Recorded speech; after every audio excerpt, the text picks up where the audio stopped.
Bienvenidos una vez más a la primera mesa de opinión de Antioquia. Nos cogió la noche, qué bueno nos estén acompañando este viernes para contarles los hechos más importantes que han ocurrido en nuestra ciudad, en nuestro departamento y en Colombia, y por supuesto con invitados que sé que van a ser de su interés.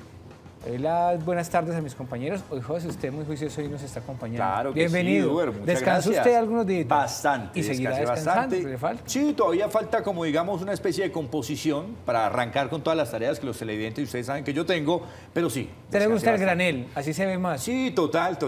Me gusta el granel igual de tal. Muy bien. Andrea Sierra, bienvenida. Gracias, Duber. ¿Cómo ha estado? Buenas tardes para usted y para los televidentes. Muy bien. Y, por supuesto, nuestra compañera María Andrea Botero, que le confieso, esa camisa me gusta mucho. Oiga, sí, qué La del pinta. Sagrado Corazón. Pues le dicen la del Sagrado Corazón, ¿o? Sí. Y Muy uno cuando la ve con esa camisa piensa Sagrado Rostro. Muy bien, comencemos hablando de temas nacionales. Hablemos de la Presidencia de la República y Andrea Sierra nos tiene esta información porque se pronunciaron con respecto a los gastos de la primera dama, que mucho se ha especulado, que gasta más de lo que debería, que tiene muchas personas a su alrededor con muchos gastos. ¿Cuál es la realidad, Andrea, y qué dijo la presidencia? Mire, Duber, todo comenzó por una investigación que publicaron los colegas de La Silla Vacía, en la que hablaban de los gastos de por lo menos más de 1.000 millones de pesos, dato no menor, que se tiene desde la Presidencia de la República para pagar, entre otros, maquillador, vestuarista, asesor personal y algo que ha sido denominado como acompañante o mejor amiga de la señora primera dama de la República, Verónica Alcocer. Esto no pasó desapercibido y se convirtió en toda una tendencia que ha dado muchísimo de qué hablar, sobre todo recordándoles a algunos de los congresistas y representantes políticos del Pacto Histórico, pues que ellos eran unos de los que más criticaban los gastos y la poca austeridad que se tenía por parte de otras administraciones.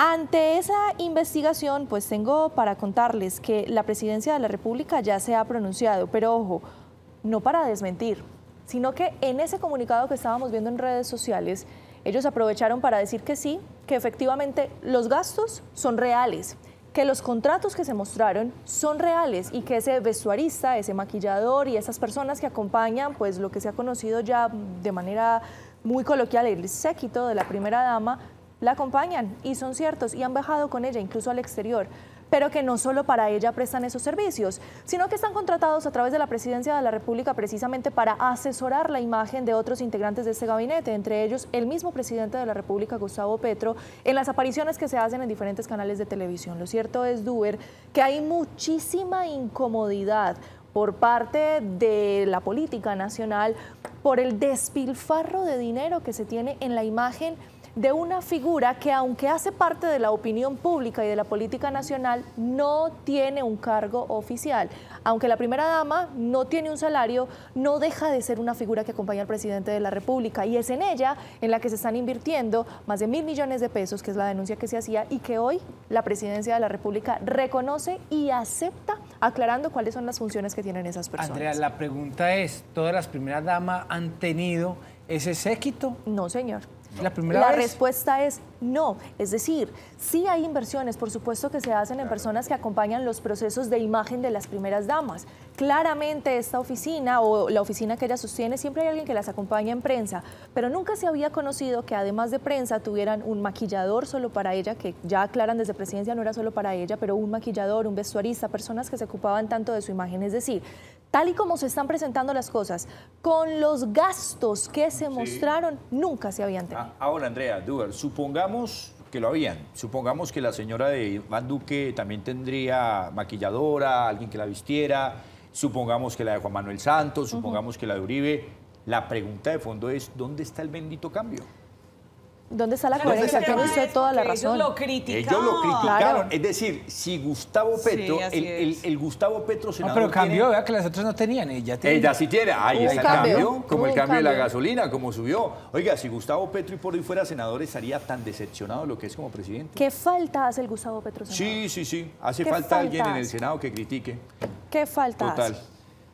Continúo con usted, Andrea Sierra, y muy en esa misma línea continuemos hablando porque los escándalos como que rodean al presidente no terminan.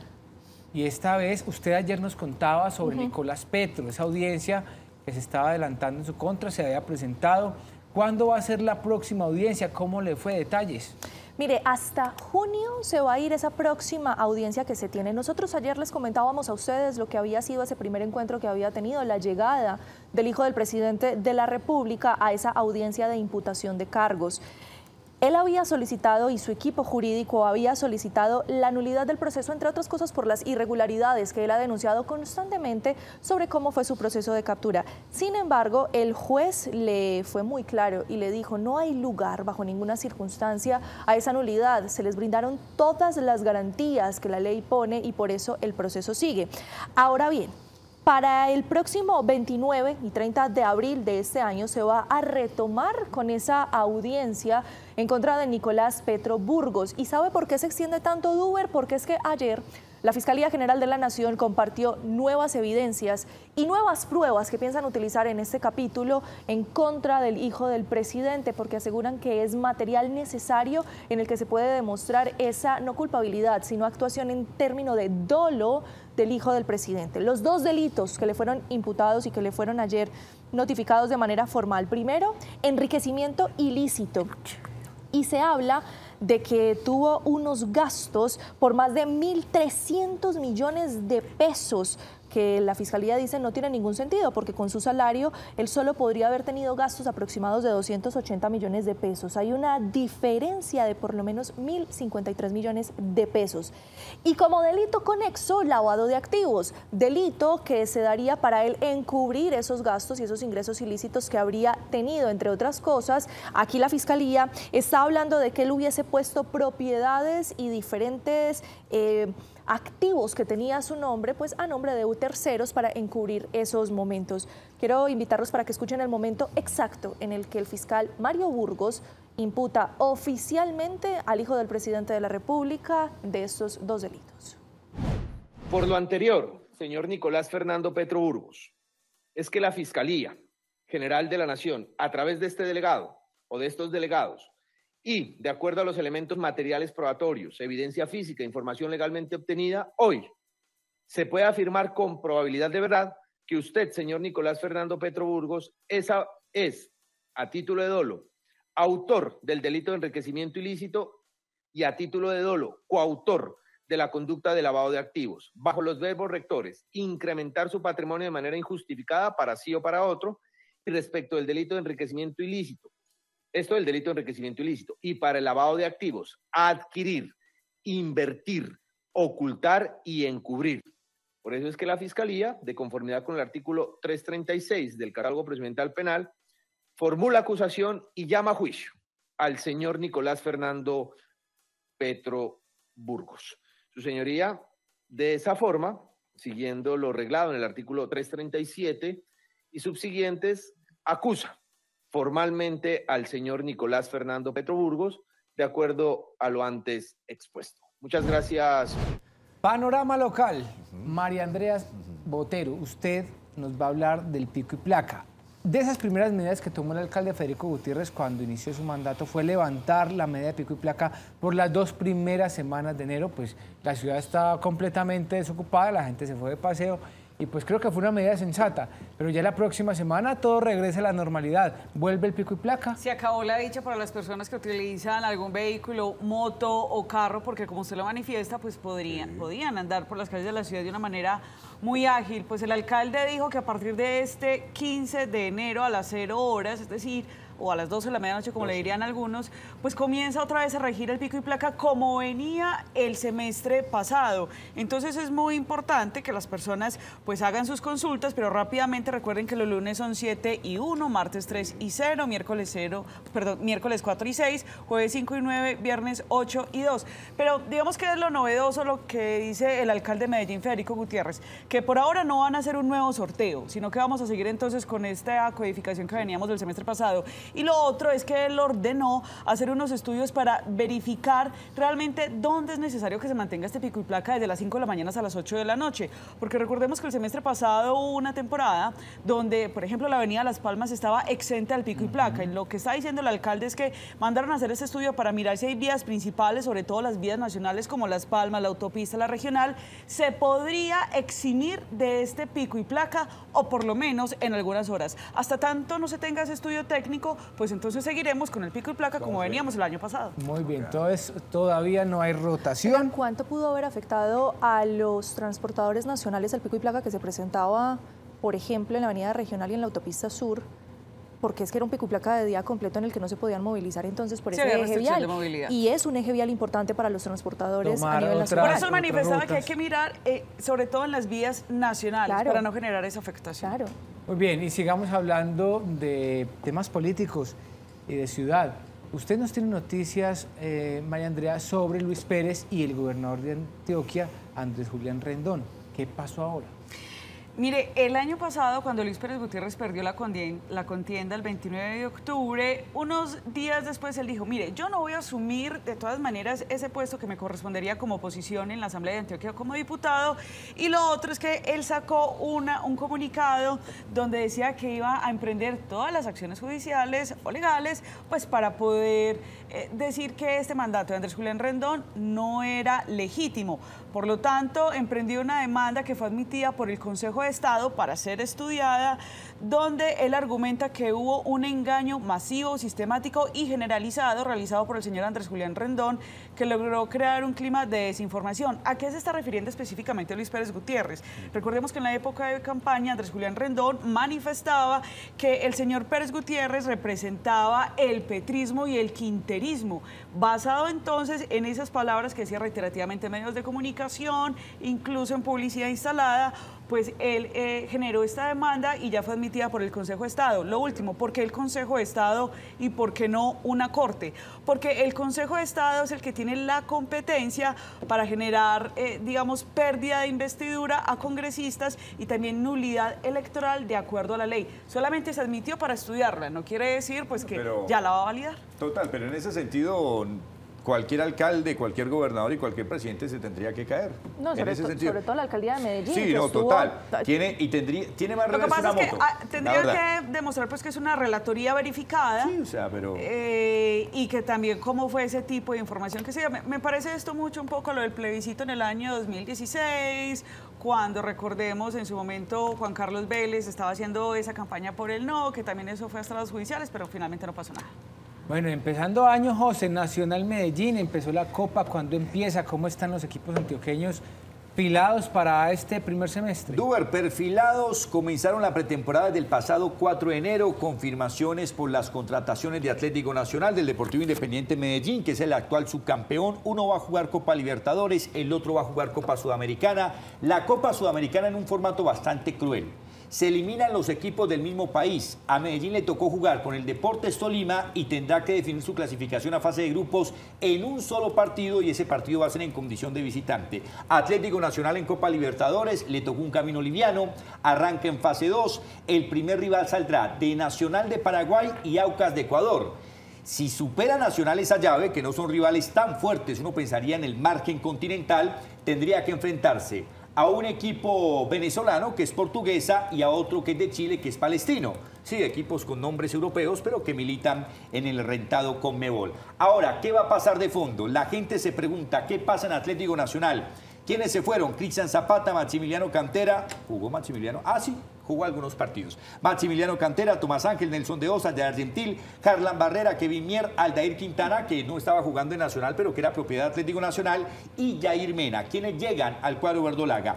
Edwin Torres, Joan Castro, Carlos Sierra, Daniel Mantilla, que regresa, aparece Bernardo Espinosa, se cayó la contratación de Wilker Fariñez, que Jorge Soto podría ser su reemplazo para llegar a Atlético Nacional, y Agustín Álvarez Guales, que no lo han confirmado todavía, pero que está en carpeta con el cuadro verdolaga a espera de exámenes médicos. En el Deportivo Independiente Medellín, los que llegaron: llegó José Aja para ser zaguero central, reemplazando a Joaquín Varela; Paulo Lima en la zona de zagueros de contención, reemplazando a Daniel Torres; John Vázquez, Keiner Valencia, que es la primera baja porque aparece con lesión de ligamento cruzado, de antemano 6 meses por fuera de competencia, baja para el Medellín y baja para el equipo preolímpico del profe Cárdenas, que tendrá disputa a finales del mes de enero. Y Jimmy Fori son los refuerzos que tiene el Rojo de Antioquia.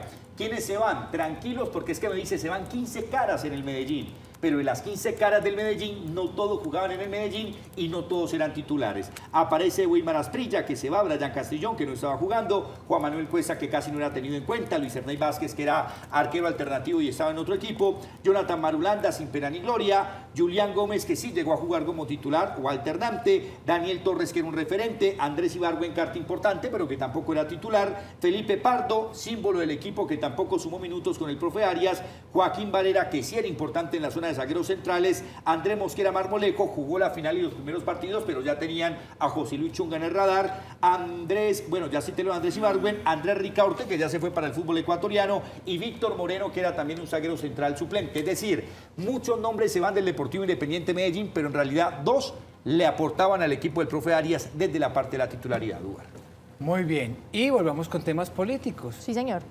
Temas nacionales. Holman Morris, porque ¿qué se sabe del caso de él, Andrea Sierra? Mire, el periodista quien ahora funge como subgerente de televisión de RTBC, pues está atravesando un momento bastante difícil, todo por cuenta de la denuncia que se hizo por acoso laboral. Y la denuncia fue hecha pública, nada más y nada menos que por la gerente de Señal Colombia. ¿Sabe usted quién es? La reconocida actriz Nórida Rodríguez. Ella presentó un correo extenso de por lo menos 10 páginas que le había sido enviada a ella, donde le contaban y le resumían las actuaciones que Morris estaría haciendo y cómo está creando un ambiente hostil en el trabajo, cómo desde que él ingresó se ha hecho muy difícil para quienes laboran en este canal la comunicación no solo con él, sino que además hacía pues bastante complejo las dinámicas laborales. Ante esto y la copia que fue enviada a la Procuraduría, hoy se pronunció la Procuraduría General de la Nación, quienes piden que se adelante de manera urgente todas las acciones jurídicas y laborales que den lugar ese comportamiento que ha sido acusado a Morris. Ellos todavía hablan de ese presunto acoso laboral que se puede estar dando por parte de quien ahora es el subgerente de televisión. Ante esas críticas que están saliendo por ese nombramiento que fue hecho directamente por el presidente de la República, Gustavo Petro, se le increpó en varias oportunidades también a representantes del ala del presidente Gustavo Petro, representantes del pacto histórico. Entre ellas, mucho se le ha increpado a María Fernanda Carrascal. Ella es nada más y nada menos que la ponente de lo que va a ser esa reforma laboral. ¿Y cuál es su posición y su opinión de que el gobierno del cambio permita que uno de sus funcionarios esté teniendo esto? Pues ella se pronunció en sus redes sociales y lo decía: en este gobierno, quien como líder no pueda garantizar espacios laborales seguros, libres de acoso y de cualquier tipo de violencia o discriminación, no puede tener lugar en nuestro proyecto político. Cero tolerancia. Fue enfática la representante Carrascal, a quien han intentado poner en contra la pared, pero que ha sido muy clara y contundente. Esto no se puede permitir, sea de quien sea y en el lugar que sea, y más si es un líder que representa al gobierno. Muy bien. Y pues, María Andrea, usted nos va a hablar del Hospital General, porque ayer el alcalde de Medellín, Federico Gutiérrez, pues lideraba esa segunda junta. Es una junta allí en el Hospital General para tratar de sacar adelante el hospital en esa crisis económica que tiene. ¿Qué decía el alcalde Federico Gutiérrez con respecto a esas acciones que se van a tomar y poder pagar todo lo que sea deuda? Llegó un alivio para los especialistas, personal asistencial, incluso los proveedores, lo que tanto estaban esperando, y es que se empezó ya a ejecutar un plan de salvamento por parte de la Alcaldía de Medellín. ¿En qué consiste? Recordemos que hay una deuda bastante grande en cuanto a los salarios de los meses de octubre, noviembre y diciembre para el personal médico, y también hay una deuda muy alta con los proveedores. Lo que dijo el alcalde de Medellín es que va a hacer una suscripción de un convenio con recursos propios de la Alcaldía de Medellín por 11.000 millones de pesos para comenzar a pagar tanto al personal médico, especialista y asistencial, y también empezar a hacer unos acuerdos de pago y abonos para los proveedores. Pero estos acuerdos vienen con unas condiciones. Lo primero, se va a hacer este convenio de los 11.000 millones de pesos con recursos, reitero, de la Alcaldía de Medellín, pero para eso es necesario que el hospital cree una cuenta propia solo para esos 11.000 millones de pesos, que no se podrá utilizar para una cosa diferente, sino para lo que fue creado. Lo segundo es que se debe desatrasar con los suministros médicos quirúrgicos, esto es empezar empezar a hacer esos acuerdos de pagos con los proveedores. Y lo tercero, la condición es que deben abrir esas 22 camas que había cerrado el Hospital General de Medellín. El alcalde también cuestionó hoy en esa junta directiva que tuvo con el gerente del hospital, Mario Fernando Córdoba, de usted por qué está todavía haciendo estas ayudas o estas mejoras de la locación cuando tenemos tantas necesidades al interior. Y es que en el Hospital General están instalando un muro verde, ese que hemos visto en el Consejo de Medellín, el que hemos visto en la Alcaldía de Medellín, y el alcalde le dijo, hombre, prioricemos, por Dios, es que no puede seguir usted con esta instalación cuando tenemos unas prioridades en el interior. Cada 8 días se va a realizar una junta directiva en el Hospital General de Medellín. A mí me sonó esto como... porque le pidieron hace 8 días que hubo la primera junta directiva, le pidieron al gerente general que renunciara y el gerente dijo, yo no voy a renunciar, yo voy hasta marzo, pero entonces la junta directiva tomó la decisión, perfecto, entonces cada 8 días vamos a hacer una junta directiva para mirar usted qué es lo que está haciendo. Entonces, pues o se cansa usted o me canso yo. ¿Usted se acuerda en el colegio, María Andrea, cuando alguien tenía matrícula condicional, que al papá le tocaba asistir cada 8, cada 15 días? Eso es una matrícula condicional. Una matrícula condicional, es que no hay otra forma de entenderlo. A ver qué es lo que está haciendo entonces. Bueno, Oiga, tremendo, ¿no? ¿cómo la ve usted, José? Cómo se enroscaron en ciertos cargos que uno dice, pero hágame el favor. Y no lo saca nadie. No, nadie, ¿no? Pues imaginen, no van a alcanzar los recibos de luz para pagarle Falta de respeto con la ciudad, porque la ciudad eligió otra opción. Total. Es momento de hacer una primera pausa, pero ya regresamos con más información, más invitados acá en la primera mesa de opinión de Antioquia.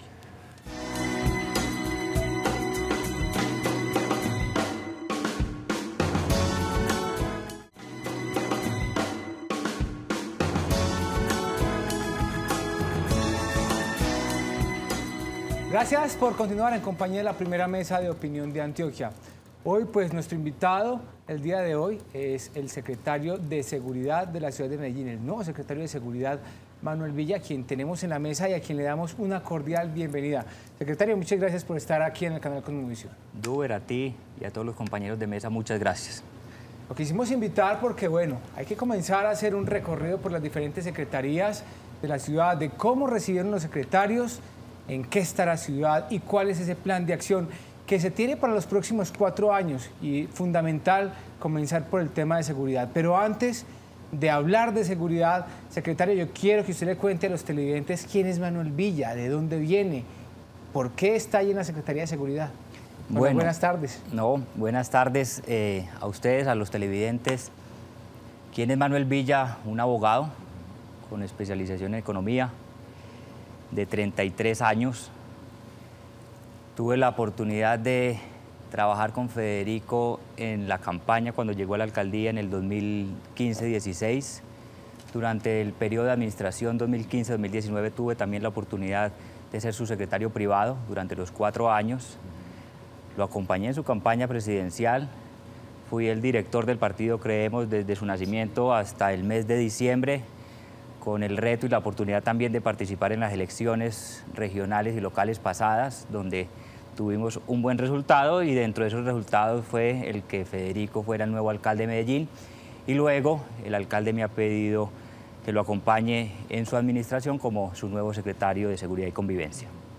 Pregunta obligada, secretario. ¿Cómo recibe usted la ciudad en cuanto al tema de seguridad? Bueno, un balance general, y yo creo que la ciudadanía lo conoce.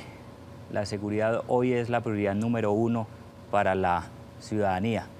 En recientes encuestas de las cuales hemos tenido conocimiento, la prioridad número 2 para el ciudadano que cree debe atender esta nueva administración es la movilidad, con un 7%. Número 3, la corrupción, con un 6%. Llama la atención porque la corrupción nunca había sido una de las prioridades para la ciudadanía, pero la número 1, con un 47%, es la seguridad. Entonces creo que no hay discusión alguna de que la seguridad es la prioridad, la preocupación número 1 para la ciudadanía. Y eso dice mucho. La seguridad en la pasada administración, creo yo, no fue la prioridad. No veíamos a quienes lideraban la administración ejerciendo un liderazgo en materia de seguridad, afrontando los problemas, y creo que eso se ve materializado en lo que está pasando y en lo que ha venido pasando. Entonces, lo primero que hay que reconocer es que la ciudad no está bien en materia de seguridad. Hoy hay muchos problemas, muchos delitos que siguen preocupando a la ciudad. El hurto en general creció un 11% respecto al año inmediatamente anterior. Y habrá otros indicadores que podríamos analizar más adelante y otras acciones que podríamos analizar más adelante, pero lo que sin lugar a dudas reclama hoy la gente es una administración que ponga la seguridad como prioridad, una administración que logre articular el trabajo entre los distintos órganos de seguridad, que vuelva el trabajo articulado entre la policía, el ejército, la fiscalía, que hace mucho no lo veíamos, que volvamos a estar en la calle poniéndole el pecho a los problemas y que entendamos que la seguridad es un servicio y que como servicio se presta. Ese es nuestro rol, prestarle un servicio al ciudadano, y entre mejor sea la calidad del servicio, mejor se va a sentir el ciudadano, y ese es, digamos, uno de los grandes retos que nosotros tenemos. Serán muchos retos y pues para eso estamos. No tenemos que mirar para atrás para quejarnos, tenemos que ser realistas y reconocer y partir de la verdad, y es que no estamos bien en materia de seguridad, pero el trabajo nuestro es de aquí mirar hacia adelante. Secretario, llevamos 12 días de este mes de enero en este nuevo gobierno, pero durante la época de empalme siempre se hablaba de que había sido muy accidentada en cada una de las secretarías. Yo pienso que la Secretaría de Gobierno fue una, tal vez, en el gobierno anterior de las que estuvo más constante con el mismo secretario en su momento. Pero ¿cómo fue esa transición? Y de pronto unos 3 hallazgos que usted pueda destacar para que los televidentes sepan que en última se convertirán en retos. Usted dice no hay que mirar con retrovisor, pero digamos se hace necesario para mirar qué fue lo que se recibió. Obviamente la percepción de seguridad pues está bastante mal, usted ya lo decía, pero ¿cuáles son esos hallazgos que usted dice acá nos encontramos con estas situaciones? De acuerdo, no hay que mirar con retrovisor, no. Hay que mirar con retrovisor para saber qué es lo que recibimos, pero tener claro qué es lo que tenemos que hacer hacia adelante. Sí. Digamos que una de las secretarías que no se puede quedar patinando es esta, porque las demandas del día a día ciudadano va a estar esperando es que resolvamos los problemas que aquejan hoy en materia de seguridad ciudadana. Pero varias cosas frente al empalme. Primero, el general Acevedo estuvo los 4 años como secretario de Seguridad. El general Acevedo, con quien tenemos nosotros en particular una buena relación. Recuerden que cuando nosotros llegamos a la alcaldía en el 2016, él era el comandante de la Policía Metropolitana, con él trabajamos, luego él tuvo la oportunidad de trabajar en el área metropolitana y también ahí desde la Subdirección de Seguridad trabajamos con él en la alcaldía, y a él el respeto como oficial de la reserva de la policía, y para la institución siempre todo el reconocimiento. Segundo, asuntos críticos. Insisto, la seguridad no fue una prioridad para esta administración o para la administración que acaba de salir. Eso es claro, eso es evidente. No lideraba el alcalde los consejos de seguridad. Cuando había problemas, el alcalde no estaba con su equipo en el terreno afrontando, dando claridades, contando qué pasaba. Y eso lo espera la gente. Por allá dicen que es que nosotros hay veces hacemos show. Papi, listo. Show, el que pudieron hacer los bandidos durante estos 4 años. Porque precisamente la articulación institucional no se daba y porque precisamente la presencia institucional de la alcaldía no estaba en el territorio brindando seguridad y protección a los ciudadanos. Aquí no queremos decir que todo va a estar bien y que nada va a pasar.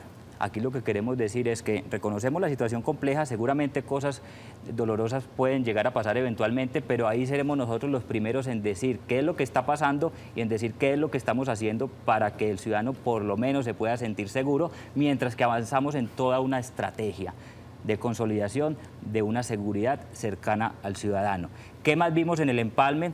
Una secretaría totalmente aislada, una secretaría totalmente desarticulada, con otros actores internos de la alcaldía que son relevantes para afrontar de manera integral ciertos problemas.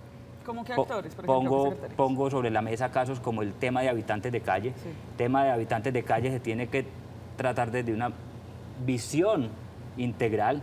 Tiene que estar la Secretaría de Seguridad, tiene que estar la Subsecretaría de Espacio Público, pero tiene que estar, entre otras secretarías, la Secretaría de Inclusión Social. Y entonces inclusión social no se hablaba con seguridad. ¿Y cómo pretenden entonces que atendamos un problema que hoy aqueja a la ciudadanía, que ha venido creciendo de manera exponencial, si no se articulaban los distintos actores que tenían que tener de alguna u otra manera alguna solución? Segundo, el tema de migración, sin estigmatizar y sin caer en términos de xenofobia. Hoy la situación con los venezolanos puede ameritar una atención especial. ¿Por qué? Porque hay muchas personas que no están hoy debidamente registradas en Colombia, que están haciendo parte de dinámicas criminales e ilegales. Y eso tiene que tener un abordaje de manera integral. No puede ser solamente seguridad, también tiene que estar inclusión social, también tenemos que estar articulados con otros organismos de seguridad como migración. Otro tema, una estrategia que nosotros habíamos tenido en nuestra administración tan importante como es el programa de parceros, por medio del cual se pretendía extenderle la mano a jóvenes que estaban en riesgo de entrar o recién entraban en la ilegalidad y no tenían todavía pendientes con la justicia. Y lo que buscábamos era, vengan jóvenes, que aquí hay una oferta y que queremos construir con ustedes todo un proyecto ético de vida para arrebatárselos a la ilegalidad. Ese proyecto pasó a la Secretaría de la No Violencia y perdió totalmente el enfoque, perdió totalmente la gerencia de la medición del impacto. Entonces, la Secretaría de la No Violencia no se articulaba tampoco con la Secretaría de Seguridad. Y así, y muchos otros casos. Entonces, dicen que mejoró el homicidio siempre debe tender hacia la baja. Se trata de la vida, que es lo más sagrado, el bien más preciado que tenemos y siempre debe tender hacia la baja, pero también tenemos que ser realistas.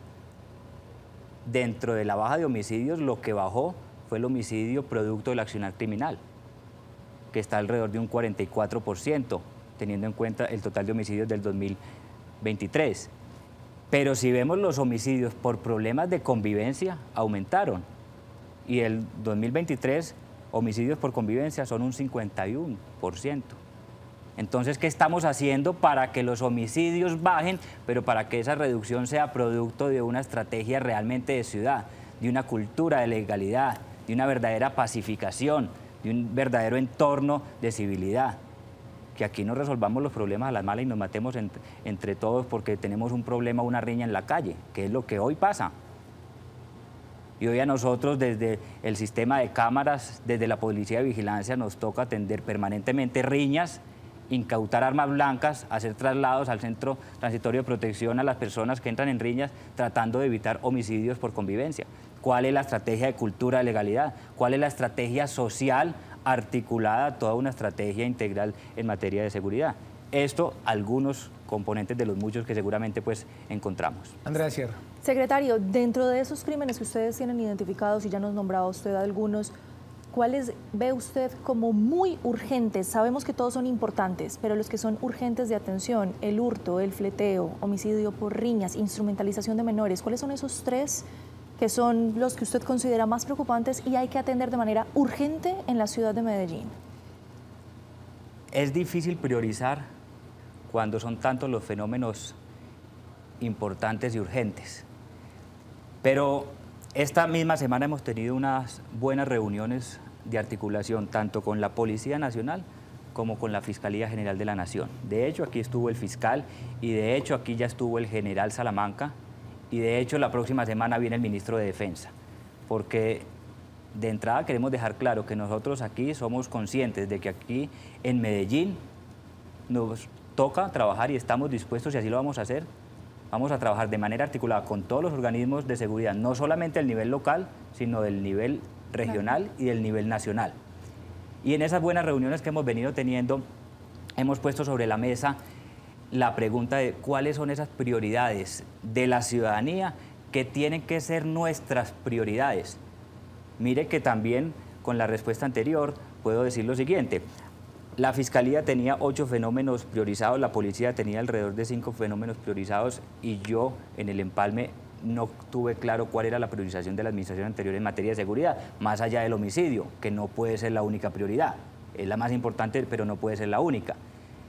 El primer reto que teníamos es, sentémonos señores policías, sentémonos señores fiscalías, sentémonos señores ejército y entendamos que la seguridad es un servicio integral que se le presta al ciudadano. Por lo tanto, el ciudadano siempre tiene la razón. Veamos cuáles son las prioridades del ciudadano y que esas prioridades del ciudadano se conviertan en nuestras prioridades. Y es así como recientemente, luego del Consejo de Seguridad, salimos y decimos, homicidio, sin lugar a dudas, prioridad.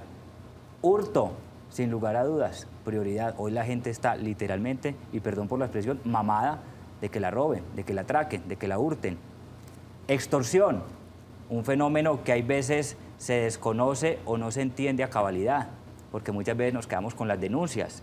Y el subregistro que existe en el fenómeno de la extorsión es gigante. La extorsión hoy aqueja a gran parte de la población de Medellín. Todo el mundo sabe que en muchos de los barrios de Medellín la gente paga extorsión, o porque la obligan, o porque le da miedo, o porque ya incluso, peor aún, ya se ha llegado al punto de que lo hace de manera natural, consciente y hasta tolerada o legitimada, porque cree que le está pagando a los muchachos del combo un servicio. La extorsión tiene que ser una prioridad para darle garantía a el ciudadano y para demostrar que es que el Estado es quien controla los territorios. Las estructuras no pueden ser quienes controlen los territorios. El microtráfico, el alcalde Federico lo ha dicho y nosotros lo hemos sostenido, este país está inundado en drogas y esa droga no se desaparece, esa droga está en las calles de la ciudad, esa droga está afectando a nuestra gente, esa droga está dinamizando el negocio del crimen. Son 4 prioridades que hoy hemos acordado y articulado con esos diferentes organismos de seguridad. Y hay una prioridad que en Medellín no puede dejarse de lado y es la lucha contra el crimen organizado. Lo que pasa en Medellín es en el marco de un crimen organizado. No pasa así en otras ciudades necesariamente, pero aquí el que roba no roba porque quiere robar o amaneció con ganas de robar. Es porque hace parte de una dinámica, una estructura que está en el marco de un fenómeno criminal.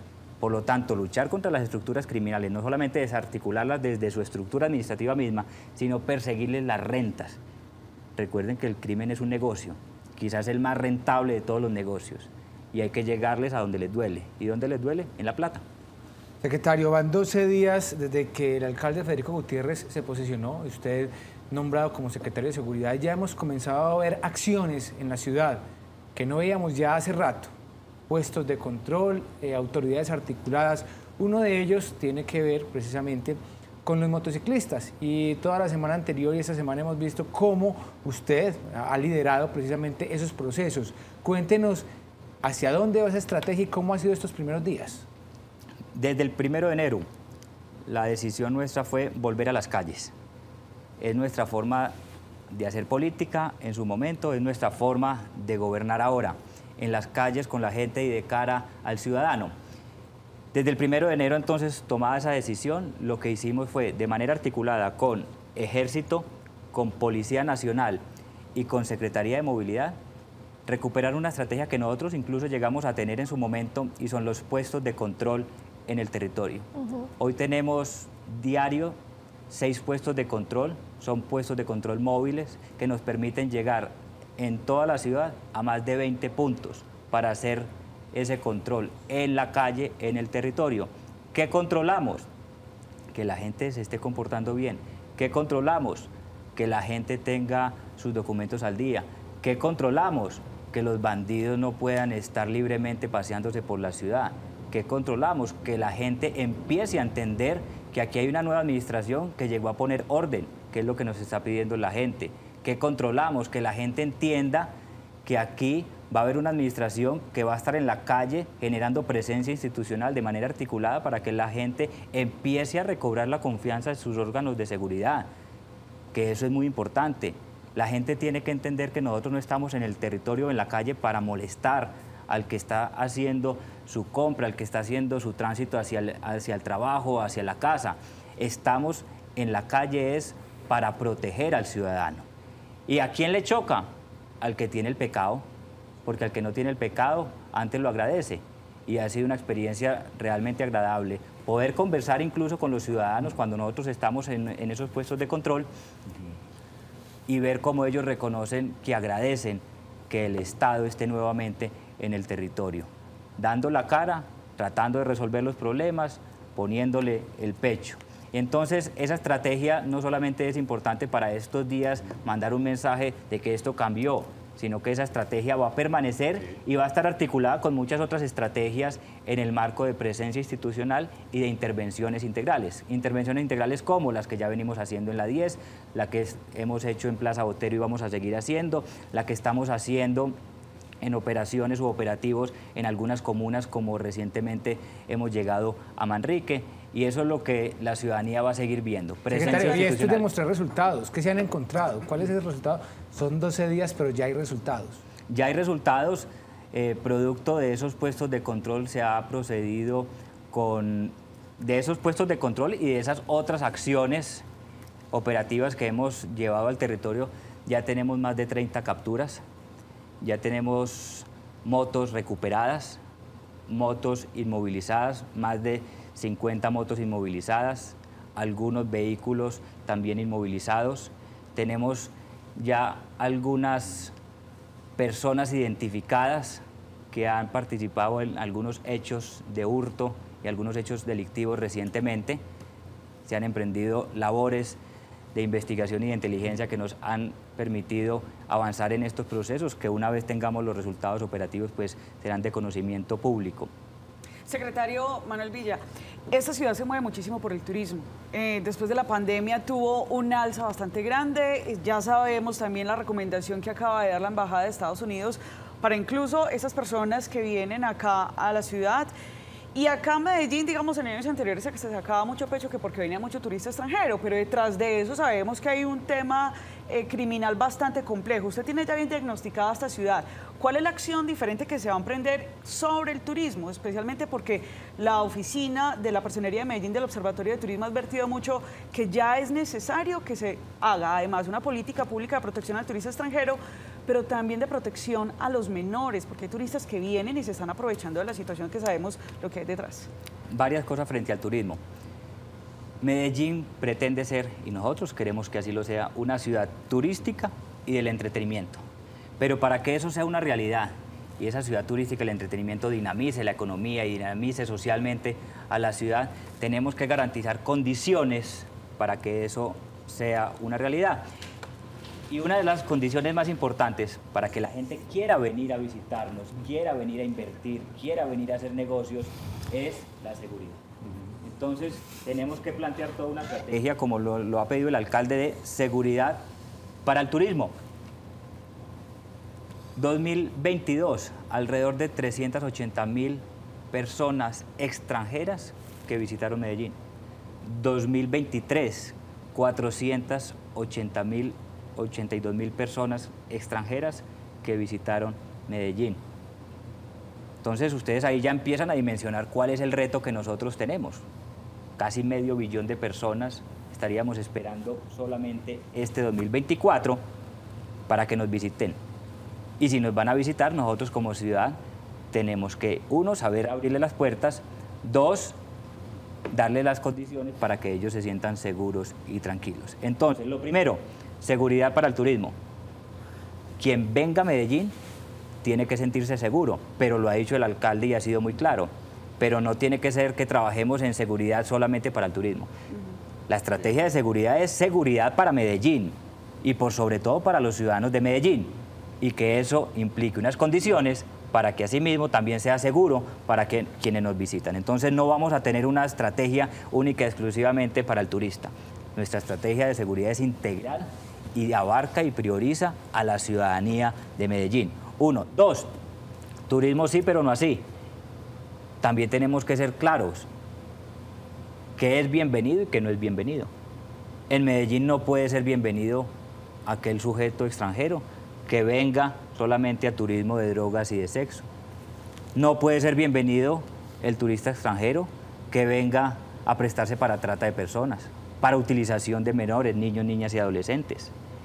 Y ahí también nosotros vamos a decir, aquí habrá mano dura contra nacionales o extranjeros que estén dentro de esas dinámicas ilegales. Pero sí serán bienvenidos para las muchas otras ofertas culturales, artísticas, recreativas que tenga la estrategia turística de la ciudad. Tercero, frente a lo comunicado por la Embajada Americana, ya lo dijo el alcalde, nosotros celebramos que la Embajada, de manera honesta y transparente, haga esos llamados.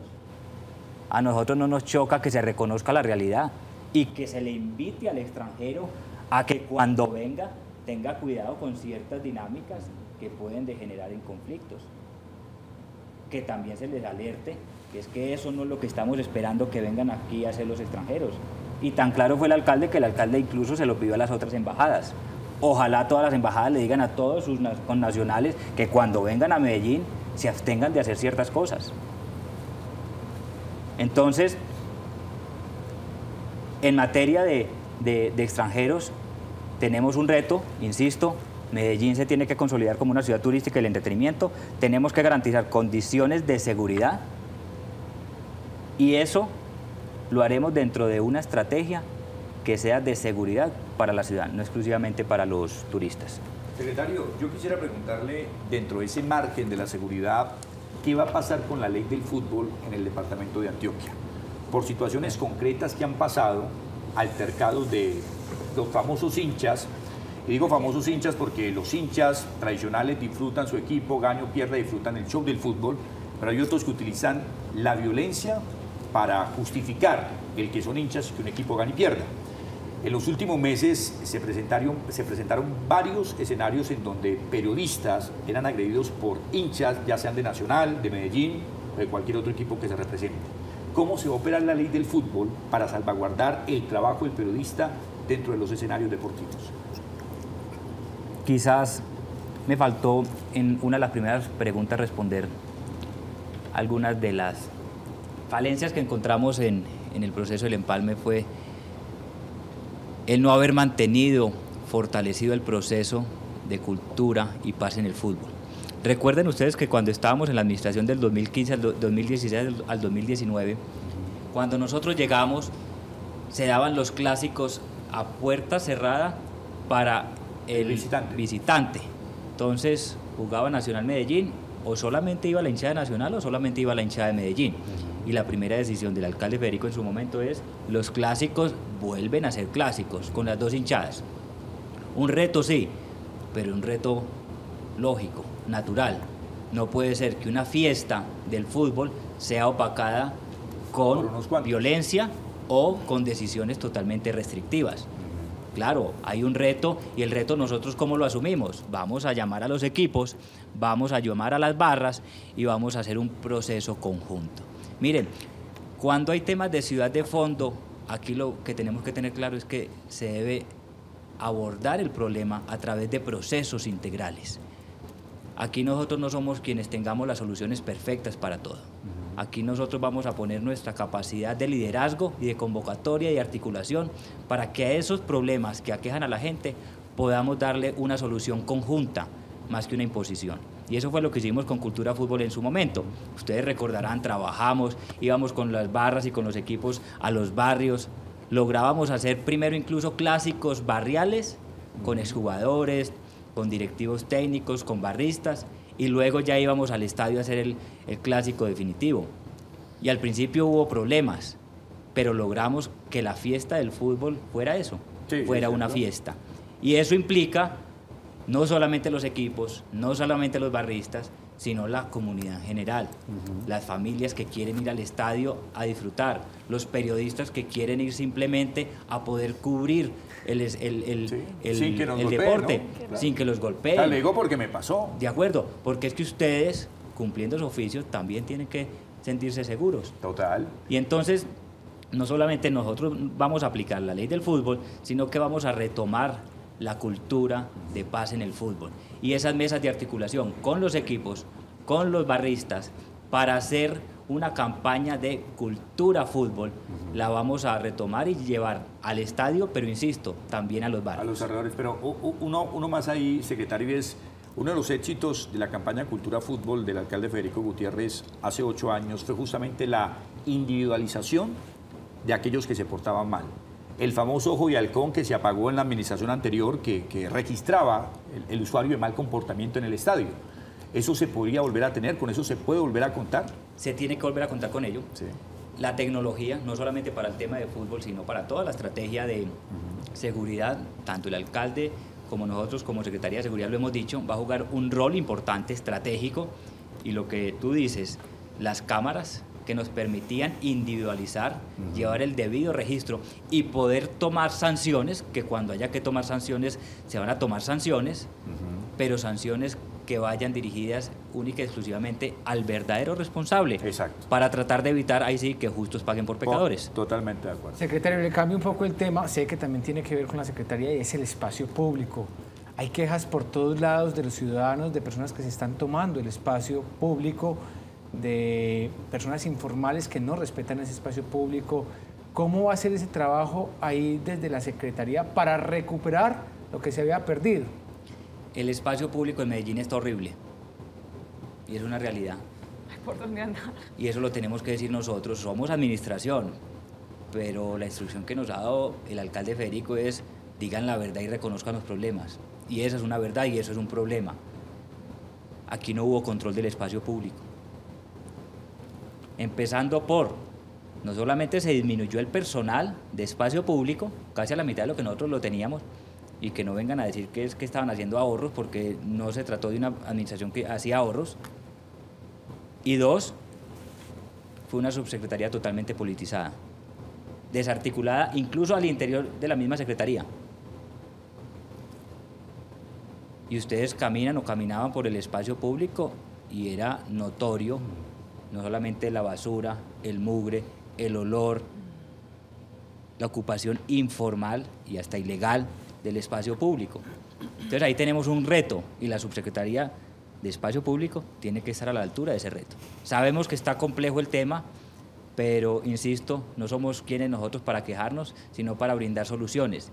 Y aunque no somos capaces en una primera semana de resolver todos los problemas, hemos comenzado a trabajar. Hemos comenzado a trabajar, estamos en el territorio y ojo, insisto, articulados con empresas varias, mismo personal de la policía y el ejército que he solicitado que estén en la calle ayudándonos a estas labores de recuperación del espacio público con medio ambiente, desde pintar, desde lavar, desde recoger basuras, desde quitar cambuches con el plan cambuches que hemos venido intensificando esta última semana, atención al habitante de calle de la mano de inclusión social, porque aquí problemas Y la que ciudadanía, aquejaban, importantísimo. y la ciudadanía, importantísimo, pero aquí, aquí problemas que aquejaban a la ciudad nos cogieron mucha ventaja.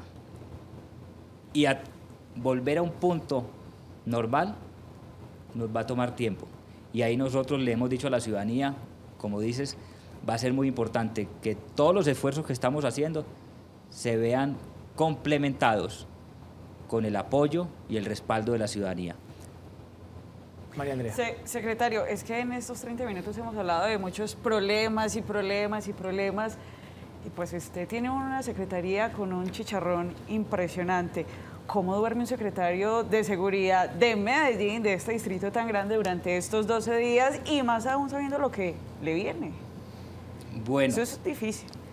la verdad es que han sido 10 días, 11 días en los que poco se ha dormido, mucho se ha trabajado y eso hace parte del compromiso. Dormiremos poco, trabajaremos mucho, pero desde que estemos haciendo las cosas por la ciudad creo que vale la pena. Es un esfuerzo que uno asume de corazón y con convicción por aportarle y por servirle a la ciudad.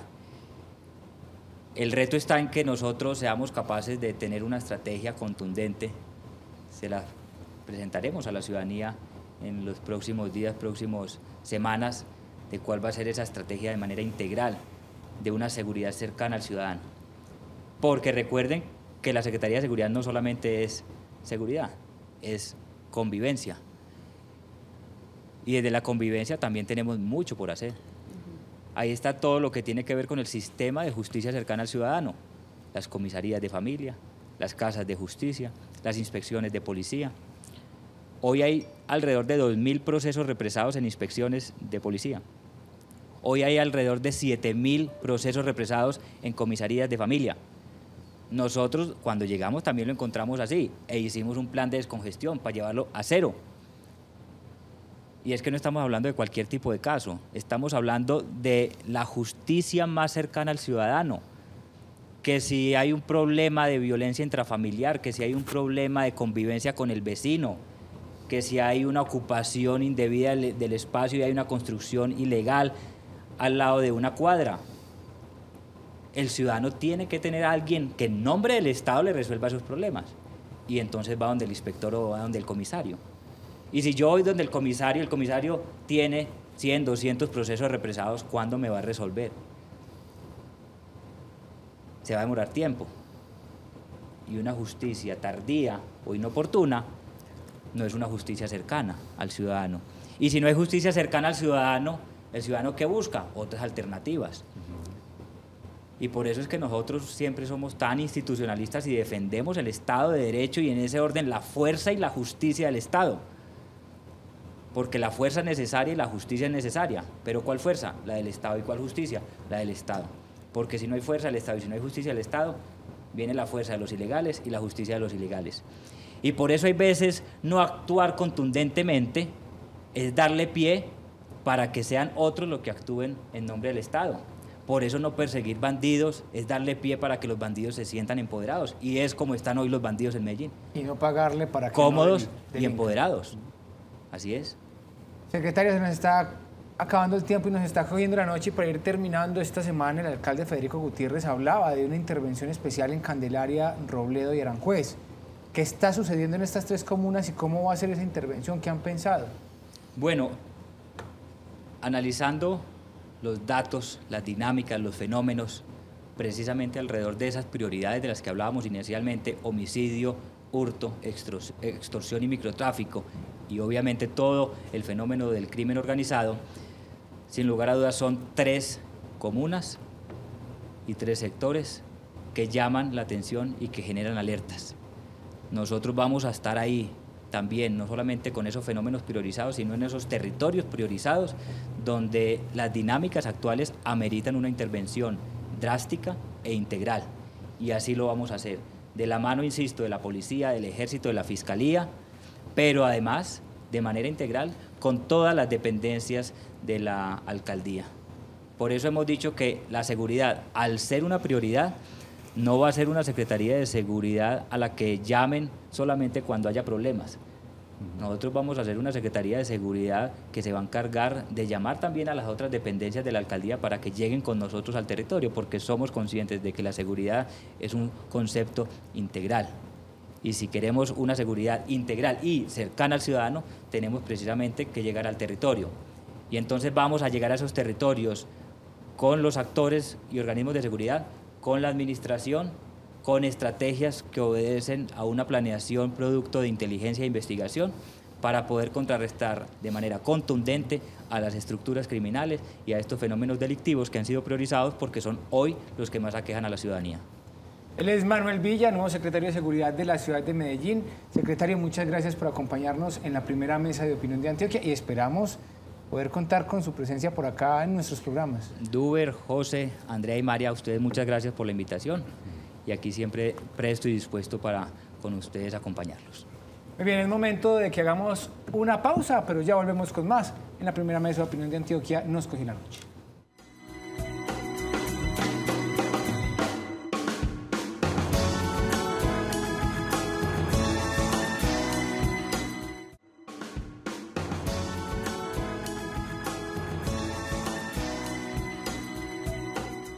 Continuamos hablando en Nos cogió la noche de otros temas, pues aparte de lo noticioso, también muy informativos. Y en el día de hoy vamos a conversar, José, sobre la industria audiovisual en Medellín, en Colombia y en el mundo. ¿Cómo está Medellín? ¿Hacia dónde va? ¿Hemos avanzado? ¿No hemos avanzado? ¿Qué tan costoso, qué tan económico sale hoy día a hacer una producción en nuestra ciudad y qué tanto interés despierta precisamente esas producciones que se realizan en el mundo? O sea, qué tanto esas historias que se cuentan de Medellín, desde Medellín, qué tanto interés despiertan para otros países. Para hablar de esto, pues les quiero dar la bienvenida a Víctor Eduardo Gómez, actor. Víctor, bienvenido a Nos cogió la noche. Muchas gracias por tenerme aquí y muchas gracias a toda la audiencia. Y también un saludo muy especial también al profesor Luis Fernando Gutiérrez, docente universitario. Profe, bienvenido a Nos cogió la noche. Muchas gracias por esta invitación. José, yo ya presenté a Víctor, pero usted lo va a presentar lo va a volver a presentar como se debe, porque usted lo conoce más que yo. Sí, y además que es de la Estabas casa. muy chiquito. Exactamente, entonces la presentación completa la va a hacer José Fernando Gil. Sí, vea, Víctor Gómez, quien fue de esta casa por muchos años y quien aparentemente, para los que estamos acá muy locales, como que desapareció de la televisión. A ver, antes que todo, preguntarle, Víctor, ¿qué hay de su vida? Cuéntenos, ¿qué pasó con usted? Usted muy pequeño empezó haciendo televisión en Teleantioquia, Correcto. en la Cosmovisión cuando era una productora. ¿Qué hay de su vida?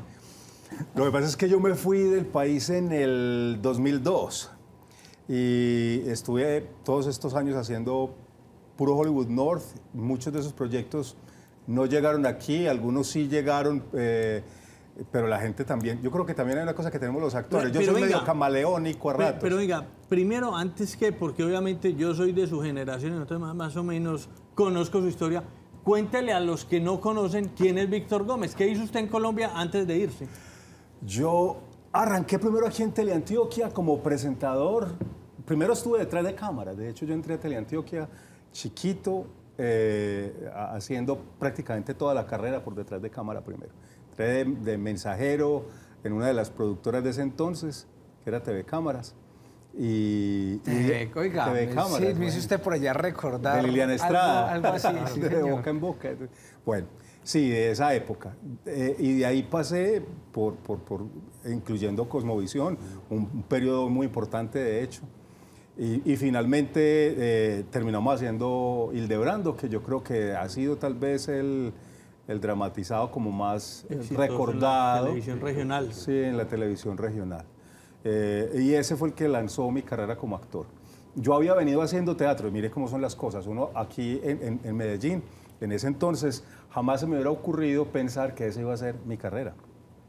Porque yo tenía un trabajo en televisión, pero pues de hecho desde décimo aquí empezamos con un programa que se llamaba Solo para Adolescentes. Yo hacía una de las secciones de Solo para Adolescentes, estando en décimo grado. Y en ese entonces, pues obviamente el teatro era un hobby que yo tenía por otro lado distinto al de la televisión. No se juntaban las dos cosas porque aquí no teníamos dramatizado. Pero Cosmovisión, Iván Obando, se le ocurrió empezar a hacer talleres de formación actoral aquí. Entonces ya en la casa empecé a hacer procesos de formación actoral y Iván me dijo, vos vas a protagonizar Hildebrando. Y yo era presentador del noticiero de Teleantioquia. Un borracho presentando noticias, eso no tiene cara. ¿Cuál era el noticiero? ¿Cómo se llama? ANT. ANT, ok. El noticiero ANT. De hecho, en ese entonces, yo creo que ya me debían haber batido el récord hace tiempo, pero en esa época yo era el presentador de noticias más chiquito que había, creo que en América Latina en ese momento. Tenía 19 añitos cuando estaba haciendo noticiero. Bueno, entonces pasa esa etapa, hace noticias y después de esa etapa de noticias... Después de Hildebrando me fui para Bogotá. ¿Se fue para Bogotá? Me había salido un proyecto para hacer una especie del mundo al vuelo que se llamaba Pasabordo. Y viajaba por el mundo haciendo un programa de turismo, un sueño, una cosa maravillosa. Me fui para Bogotá y la productora nos dio en la cabeza a todos, incluyendo a mí, y me vi en Bogotá sin saber para dónde coger y nos quedamos todos viendo un chispero. Pero estando ahí terminé entrando a Padres e Hijos, me metí a estudiar a la escuela de Paco Barrero, que era como una de las escuelas más serias de formación teatral en Colombia, y me puse de lleno ya a estudiar teatro, presentaba el programa Todo Que Ver, que fue un magazine que nos fue muy bien, ganamos muchos premios con él, de alguna manera nos reinventamos la presentación de los magazines. Es una cosa muy creativa, fue muy bonito, tuvimos muchos premios y nominaciones y todo eso, pero al mismo tiempo yo venía haciendo mi formación en teatro y cuando terminé de hacer mi formación en teatro ya me lancé con La Familia del Alcalde, que fue la primera serie ya donde yo me fui como a protagonizar. Nos ganamos varios premios también con esa, Mejor Comedia. Yo por Hildebrando gané el TV y Novelas a Mejor Actor Regional y por La Familia del Alcalde Mejor Actor Cómico, Mejor Actor de Comedia. Y bueno, ya me quedé haciendo series, hice Marido y Mujer, La Caponera, Divorciada, La Traga Maluca. Hice mucha serie, mucha novela, Amores como el Nuestro. Bueno, en fin, hasta que me fui finalmente del país. En el 2002. Me fui en el 2002, sí. ¿Y en el 2002 se va para? Para Toronto. ¿Por qué Toronto? Toronto porque yo había empezado a encontrar que había algunos rumores alrededor de cómo funcionaba la industria allá. Bueno, aquí en Colombia el país estaba pasando por un momento de seguridad complejo, incluyendo mi familia pues también, ¿sí? Pero además, una vez estando allá, ¿qué voy a hacer? O sea, yo llegué y yo me di cuenta, yo no hablo inglés, me acabó la carrera. ¿Qué voy a hacer yo sin hablar el idioma? Y me puse juicioso a estudiar inglés y poco después me di cuenta, me presenté para una de las compañías de teatro clásico, pues como más prolíficas pues en Norteamérica. Y después de eso me di cuenta, bueno, yo sí puedo actuar en inglés. Y me salió el protagónico de una serie que se llama Bliss Tango, con CBC. Y de ahí ya no paré de hacer trabajo también en Hollywood North. El último que hice fue el antagónico de una serie que se llama Pure. ¿Sí? Profe, yo le quiero preguntar a usted sobre la industria audiovisual en Medellín. Cómo Víctor nos ha contado cómo inició en la ciudad cómo se ha ido transformando todo ese tema, de lo que era hace algunos años a lo que hoy existe. ¿Cuál es esa diferencia? ¿Ha mejorado, ha empeorado? Sí, yo creo que lo que pasa con la industria, en el caso de Medellín, de Bogotá, las capitales, la televisión es más industrial, ¿cierto? Y el dramatizado aparece como un elemento bien importante. Las provincias, las que hacemos como segunda, de alguna manera tenemos que seguirlo haciendo porque ahí es donde aprende la industria, ¿cierto? Ahí es donde el talento aprende, donde hay una cantidad de personas trabajando y es donde más aprende. ¿Es la escuela? Es la escuela y en términos narrativos, en términos de cámara, en términos de escenografía, de diseño y arte, esto es bien importante, ¿cierto? El modelo colombiano ha estado, es un modelo bien hecho, es en términos de producción y en términos de contenido.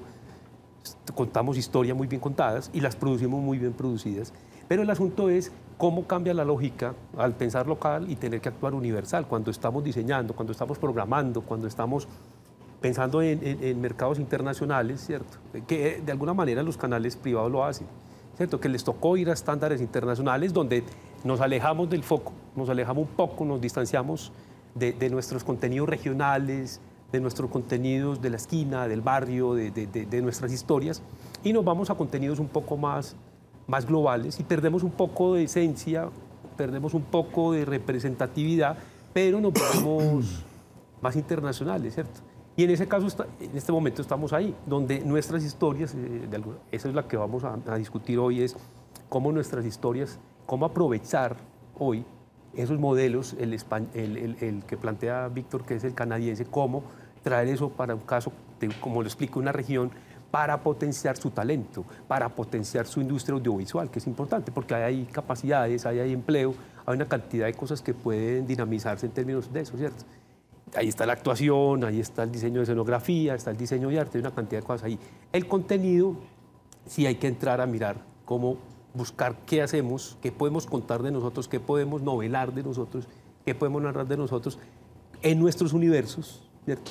En nuestros universos, que son variados, que son ricos, porque nosotros somos regiones ricas en planos, valles, montañas, ríos, ¿cierto? ¿Qué historia monto ahí para que sea atractiva en términos de paisaje para el mundo, ¿cierto? En el mundo, en el caso de Medellín, hoy, que es industria cultural bien importante, cómo la industria audiovisual podía entrar a participar de esas lógicas, como lo hace hoy la música, ¿cierto? Como lo está haciendo hoy la música. Hoy somos ricos en historias en la región, pero ¿qué potencial tenemos en Medellín y en el departamento? Pues mira, ayer justamente estábamos en la Bolivariana, en un cineforo, en el que estábamos tomando como ejemplo la película Lion, con Dev Patel, Un camino a casa. Esa es una película hindú-británica, protagonizada pues, por Dev Patel, que fue el mismo protagonista de ¿Quién quiere ser millonario?, de Slumdog Millionaire. Y yo creo que esa película representa muy bien cómo puede funcionar ese modelo. Resulta que Bollywood venía produciendo por décadas más cine que Hollywood, pero eso no le significaba ser más rico que Hollywood. Y no le significaba ser más rico que Hollywood porque Hollywood tenía una capacidad aún mayor de impregnación cultural, de entrar a todas partes. Así fuera con subtítulos, así fuera doblado, como fuera, Hollywood tenía Primero, la maquinaria, ¿cierto? Que una maquinaria que se lo permite. Pero en segundo lugar, pues contaba historias que aunque siguieran siendo historias gringas, seguían siendo historias interesantes pues para el mundo. Pero este tipo de coproducciones, este tipo de narrativas en donde empezaron a mezclarse, cómo mezclar culturalmente, que es el gran éxito de una de las plataformas hoy, es cómo contar historias que le sean atractivas a mi abuelita de 90 años, colombiana, en cualquier barrio de Medellín, pero también le sean atractivas a un estudiante de la universidad tal en la ciudad de Berkeley, ¿cierto? Cómo esa misma historia le puede ser atractiva a ambos. Entonces, el caso de la película Lion, por ejemplo, el caso de Slumdog Millionaire, una película de $12 millones que recaudó $144 millones. O de Slumdog Millionaire, una película de $15 millones que recaudó casi 78 millones de dólares. Eso quiere decir que en ese tipo de narrativas hay un espacio para la globalidad. Pero ¿qué tiene, por ejemplo, Lion? Es la historia de un chico que se pierde. Es un chico de una provincia en la India, apartada, de extrema pobreza. Y yo creo que todo lo que tenga que ver con el niño interior, con la sanación del niño interior, con el dolor que nosotros todos de alguna manera tenemos de ser niños, así hayamos sido los mejor tratados, ¿cierto? Las historias de niños son historias muy universales, ¿sí? Esa es una historia universal en esa primera instancia. Segundo, una estrella como Dev Patel, que es un inglés de ascendencia británica, ¿cierto? De hecho, él creció fue en Kenia. Sus padres son de ascendencia hindú también, pero creció en Kenia, que también hay una población hindú importante. Pero él, pues, de todas maneras creció en una cultura hindú, es una persona que no se ve pintada hindú, inclusive, pues, digamos que físicamente un hindú lo ven en la India y seguramente que no va a estar pensando qué está haciendo haciendo de hindú, ¿cierto? No es ofensivo. Pero a él le ponen una coestrella como Nicole Kidman, ¿sí? Que no es pareja, es su mamá, es quien lo adopta, ¿sí?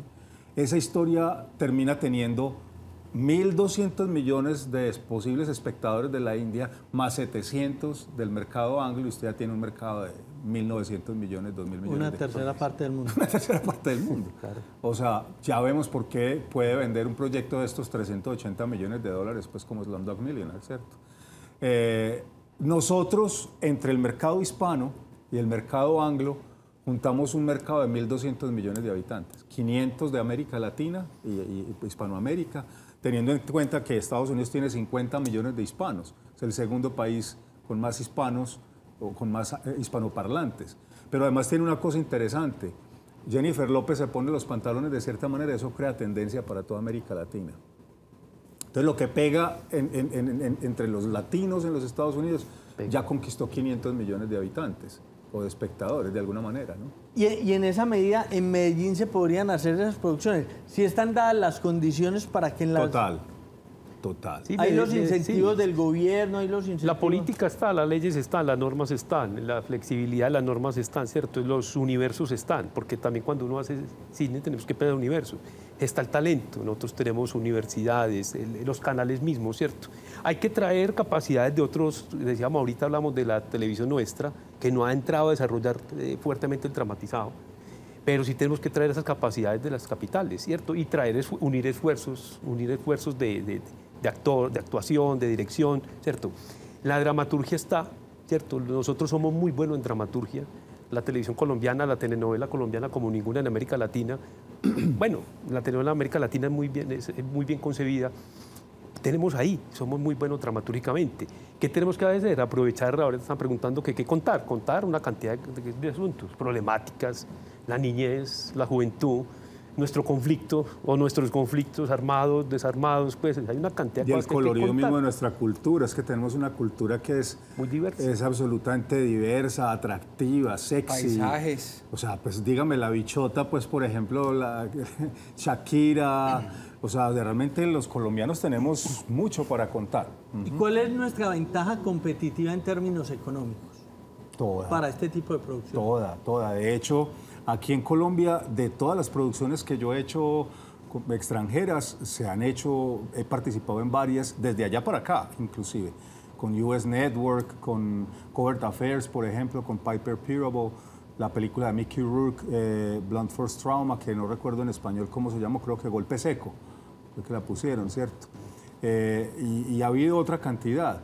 Pero ese esquema, es decir, nosotros tenemos una Sofía Vergara, tenemos un Manolo Cardona, tenemos ahora a Sasha Calle, que es la nueva Supergirl.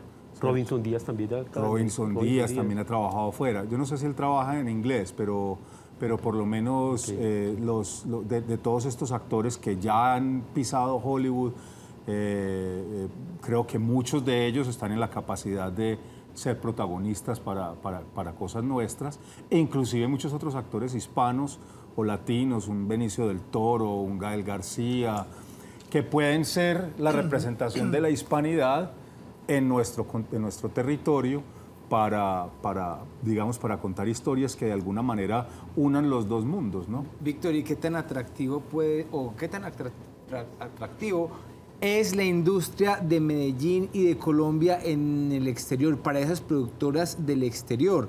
Porque también, si bien acá hay con qué, pero también hay mucha competencia, y lo decía el profe, con los países latinos, pues hacen muy bien la tarea, hacen muy bien el trabajo. Entonces, ¿cómo conquistar esa industria del exterior y cómo nos ven específicamente a Medellín? Específicamente, yo diría que estamos pasando por un momento ideal, es decir, miren lo que ha conseguido nuestros reggaetoneros, ¿cierto? Independientemente de los gustos musicales que cada quien pueda tener, y lo único que sí está claro es que al lugar del mundo donde usted vaya hoy se oye reggaetón.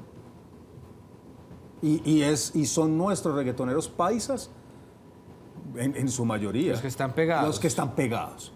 Los que están pegados. Eso ya de entrada nos da... Es decir, el mundo tiene los ojos puestos en nosotros, ¿sí? Creo que la responsabilidad ahora es empezar a contar historias desde un punto de vista que nos permita redimirnos como sociedad, como lo hemos estado haciendo también, porque nosotros no somos Pablo Escobar, ¿cierto? Cambiar esa narrativa. Esa narrativa. Ahora, tampoco la podemos desconocer, hace parte de nuestra historia, pero ¿qué aprendimos de ahí? Como para los alemanes Hitler. Correcto, sí, claro. Correcto. No se puede negar, pero ¿cómo podemos aprender de ahí? Y cómo de ahí, por el contrario, podemos contar historias que van más allá. El niño en la pijama a rayas no es una historia de Hitler, pero tiene contexto. Yo tengo una obra que se llama El Chico Lagartija, Lizard Boy. Es una historia en el contexto de la génesis del narcotráfico. Le fue muy bien, es un unipersonal con el que hicimos gira por toda Norteamérica en el 2008, 2009 tal vez. No, 2011.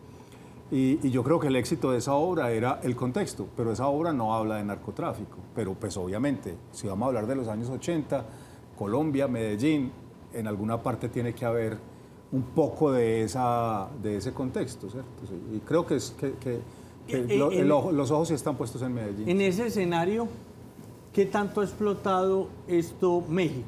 Que uno lo ve más cercano a Hollywood, en fin. ¿No sería una competencia brava? Sí, lo que pasa es que, exacto, ese es el buen punto. Ellos tienen una industria cinematográfica gigante desde hace muchos años.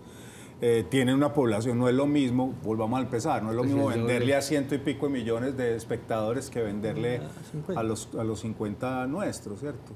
Y eso pues por engordar las cifras, ¿sí?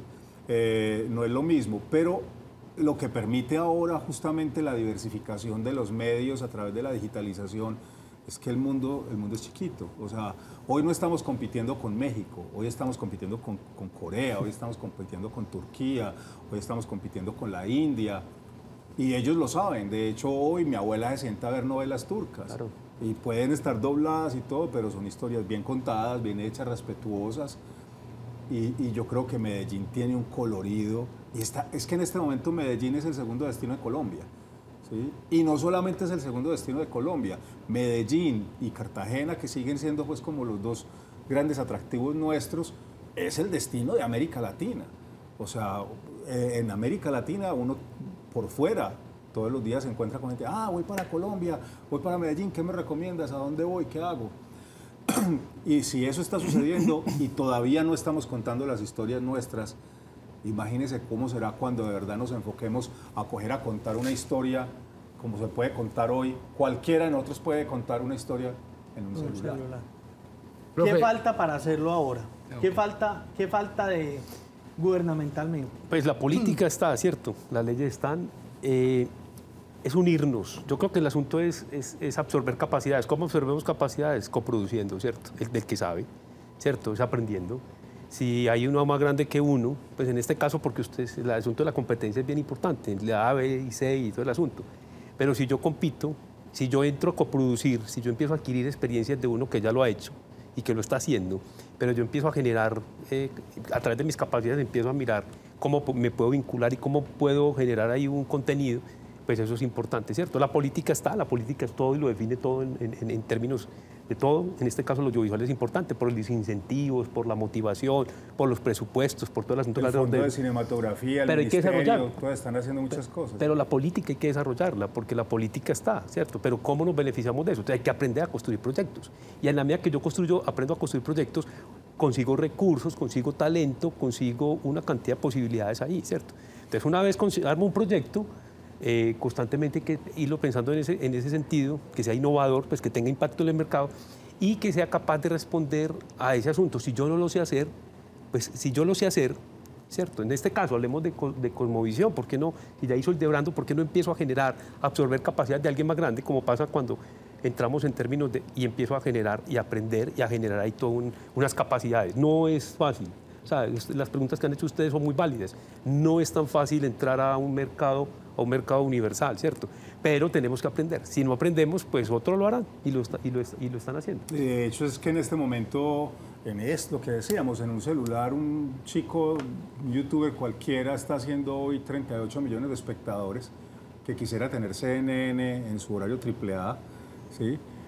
Puede que lo haga poniendo a comer jabón a todo el mundo y puede que haya quien coma jabón con ellos, pero también hay quienes están haciendo contenidos muy interesantes. Y la oportunidad está ahí. Hay que prepararlos. También hay un asunto de prepararlos, ¿sí? Para que no sigamos haciendo qué pena, con el respeto de lo que se hace, para que no hagamos bobadas. Tiene que tener una buena dramaturgia. Profe, la tiene que tener una buena historia. ¿Qué tan importante ha sido en todo este éxito que ha tenido el tema audiovisual en la ciudad? Porque es un factor fundamental. Claro, claro. Son 14 facultades de comunicación en el caso de Antioquia, ¿cierto? Cerca de 12, 14 facultades de comunicación. Pues aquí ustedes lo ven, aquí uno encontró estudiantes, ¿cierto? Estamos bien en cámara, estamos bien en términos técnicos, sí, estamos bien, conceptualmente. Pero ¿qué necesitamos? Gente con ideas, gente con proyectos que sea capaz de unir toda esa fuerza laboral, ¿cierto? Porque cámara, nosotros somos muy buenos para narrar, nosotros somos muy buenos para narrar fútbol, somos buenos para narrar telenovela, para narrar noticieros, lo hacemos y ustedes lo hacen a diario, ¿cierto? Entonces, sonido, hemos evolucionado en el sonido, hemos evolucionado en el diseño escenográfico, nosotros vimos el diseño escenográfico, tenemos avances, ¿cierto? Las escenografías mejoran, o sea, tenemos todo, lo que pasa es que hay que dimensionarlo, hay que costearlo, hay que darle esa dimensión de que tenemos que salir de aquí, como decía yo al comienzo, pensar local, actuar universal, pero eso tiene que haber. Estamos hablando de industrias, cuando estamos hablando de industrias estamos hablando de modelos productivos, cuando estamos hablando de modelos productivos es que tenemos que empezar a ser efectivos en la planeación, ¿cierto? Y buscar la forma de que haya muy buena historia con todos estos cuentos que hemos hablado, de otros conceptos, para que la vaina salga adelante, pero lo tenemos, nosotros somos buenos. Bogotá nos lleva más tiempo porque Bogotá sí es, las capitales en el mundo siempre producen más dramatizado y como lo dije al principio, en el dramatizado es donde más la industria aprende. Si no hacemos dramatizado, si no hacemos fútbol, si no hacemos deporte, se nos olvida, hacemos informativo y el informativo de alguna manera es más fácil de hacer, más rápido de hacer. Hacer telenovelas no es fácil porque yo tengo que construir 6 sets, tengo que iluminar muy bien, tengo que poner buen sonido y buen diseño de escenografía y hay una buena historia, ¿no? Yo creo que de todas maneras incluso la academia se está responsabilizando de ese proceso de transformación y reconociendo la importancia de la digitalización. Pues de hecho la Bolivariana me invitó, pues, digamos que en la cabeza del profe Luis, que es el jefe de diplomaturas pues, de la Facultad de Comunicación, ¿cierto? Para que entráramos a traer una diplomatura, pues, hiciéramos pues, un diseño de una diplomatura nueva en Bolivariana, una diplomatura en ruta formativa, con 6 módulos en guión, dirección y actuación. No nos quisimos meter en el tema de producción todavía porque esa es una camiseta mucho más grande todavía que la parte creativa, pero como decíamos ahora, estos espacios, y yo creo que hay proyectos como Trailer Park Boys, que son, por ejemplo, proyectos pequeños, muy autofinanciados, hechos de manera muy elemental, sencillos, que se pueden hacer prácticamente en un celular. Y ahora lo vemos, familias que están dedicándose a montar en YouTube su propia historia, cómo hacen los buñuelos y cómo lavan el inodoro, y muérase de la risa contando su historia. Cómo contar esas historias de manera más eficiente y además abarcante, ¿cierto? Cómo globalizar, cómo aprender a escribir los guiones, además de tal manera que tanto nosotros como el mercado extranjero sepan comprender nuestras historias. Un actor al que en un guión se le escribe, se pone azul y se quiere morir, el actor tratará de conseguir ese resultado y el director vendrá a decirle, ¿qué hermano? Usted que no se pone azul y no se quiere morir. Y eso lo que termina dando como resultado es un actor sobreactuado, que el mercado extranjero después no le perdona, ¿sí? Entonces, ¿cómo podemos empezar a escribir para que ese actor pueda trabajar de una manera más eficiente para el mercado extranjero? Víctor, para que ese director también lo pueda hacer. ¿Sí? Y rápidamente, que el tiempo se nos está agotando, desde la ciudad, ¿qué vamos a ver a los próximos años de cómo viene la industria audiovisual? Yo creo que vamos a ver una participación mucho más grande en esa torta. Creo que así como ha sucedido, por ejemplo, con Budapest, Budapest ha crecido en el mercado internacional y Budapest se ha convertido en locación Europa. O sea, ahora muchas de las películas que parecieran filmarse en París o se están filmando en Budapest, por ejemplo, porque tienen esas ventajas. Creo que Medellín tiene muchas historias para contar que todavía no hemos contado. Hay muchas historias norte-sur que podemos contar y las estamos contando. Y fuera de eso, Medellín es una ciudad acogedora, divertida, la gente es bella, amable. ¿A quién no le gusta ir a trabajar así? Víctor, pues agradecerle por habernos acompañado. Se queda mucho por conversar sobre este tema, pero las puertas quedan abiertas. Cordialmente invitado cuando nos quiera acompañar nuevamente. Muchas gracias a ustedes. Muchas gracias. Profe, gracias por estar con nosotros el día de hoy. No, a usted por la invitación y a dinamizar la industria. Hay que enriquecerla y aprender para lo que vos decías, para el deseo que queremos más adelante. Muy bien.